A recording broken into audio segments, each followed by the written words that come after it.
¿Se imaginan una ciudad conquistada por un ejército de carneros con antorchas? Pues esa es la increíble leyenda de cómo cayó la ciudad de Lorca.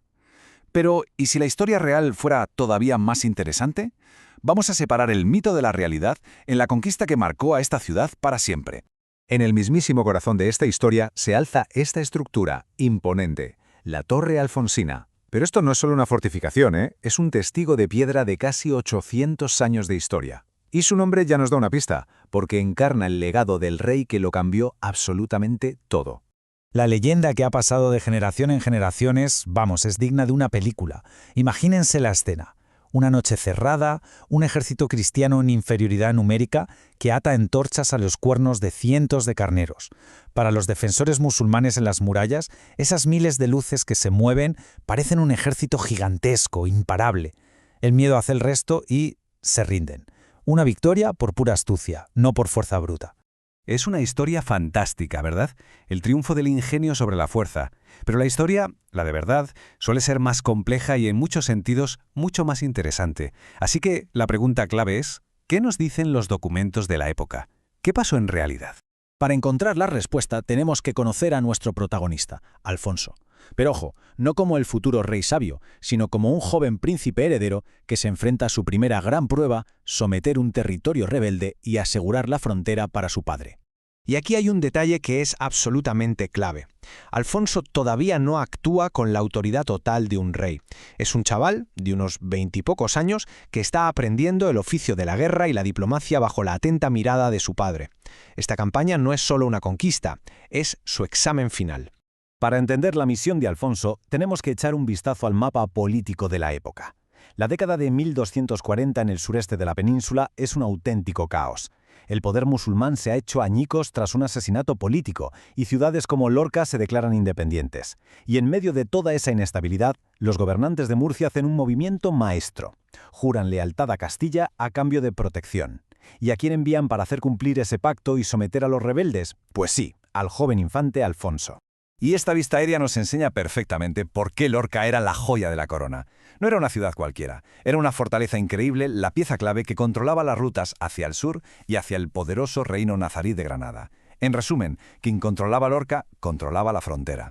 Muy bien, con el escenario ya planteado, volvamos al momento clave de la conquista. Es hora de poner frente a frente la leyenda de película y la fría y calculada realidad de la campaña militar. Pues nada de un ataque sorpresa nocturno. La campaña de Alfonso fue metódica, estratégica, casi quirúrgica. Primero, neutralizó la amenaza de Mula. Después, con su ejército intacto y la moral por las nubes, se planteó en Lorca. Y aquí está la prueba del algodón. Los documentos de la propia Cancillería del Infante, de junio de 1244, están firmados desde el cerco a Lorca. Estaban preparados para un asedio en toda regla. Aquí es donde la historia da un giro total. La conquista de Lorca no fue una batalla sangrienta, sino una negociación política respaldada por un poder militar abrumador. Al ver al ejército castellano a sus puertas y sabiendo que estaban solos, los líderes de Lorca hicieron lo más inteligente, rendirse a cambio de mantener sus propiedades y sus leyes. Fue una capitulación estratégica, no una masacre heroica. Y por si quedaba alguna duda, escuchemos al historiador Juan Francisco Jiménez Alcázar. Lo que nos explica es que la leyenda de los carneros es una especie de tropo, una historia popular que se cuenta en otros sitios. La realidad es que la fortaleza de Lorca, que es un complejo amurallado enorme, hace que un engaño así sea prácticamente imposible. ¿Atractivo? Sí. ¿Real? Pues va a ser que no. Pero claro, tomar el control de la ciudad era solo el primer paso. El verdadero proyecto de Alfonso para Lorca, un plan que iba a cambiar su alma para siempre, no había hecho más que empezar. Pasan 8 años. El infante ahora es el rey Alfonso X, y con todos los recursos y la autoridad de la corona en sus manos, pone en marcha su gran visión: transformar por completo los territorios recién conquistados, con Lorca como pieza central de su tablero de juego. Y no hace falta adivinar sus intenciones. Aquí, en un documento real de 1257, el propio rey lo deja clarísimo. Su deseo, su sabor, como se decía entonces, es poblar Lorca de cristianos.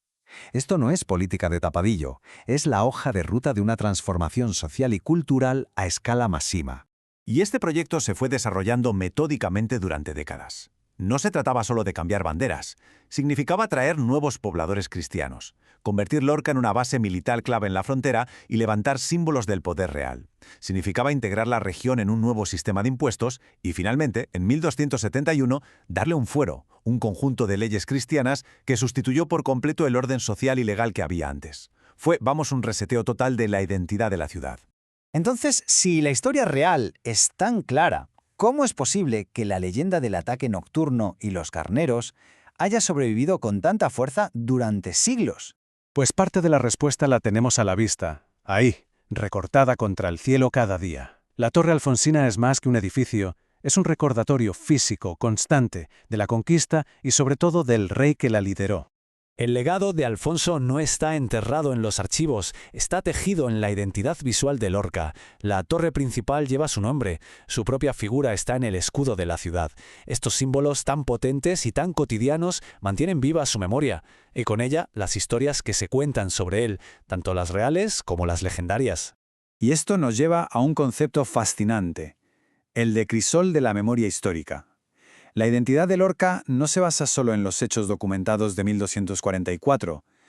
Se basa en una fusión, en una mezcla de la rendición negociada y de la leyenda épica de la batalla. Las dos historias, la real y la mítica, han ayudado a forjar lo que la ciudad es hoy. Al final, la persistencia de la leyenda de Lorca nos revela una verdad muy profunda sobre la memoria. A veces, las comunidades no solo recuerdan el pasado tal cual fue, sino como les gustaría que hubiera sido. Quizás una historia de astucia y heroísmo es más inspiradora que una de pragmatismo político. Y esto nos lleva a preguntarnos, ¿qué historias elegimos contar sobre nuestro propio pasado y qué dice esa lección sobre nosotros?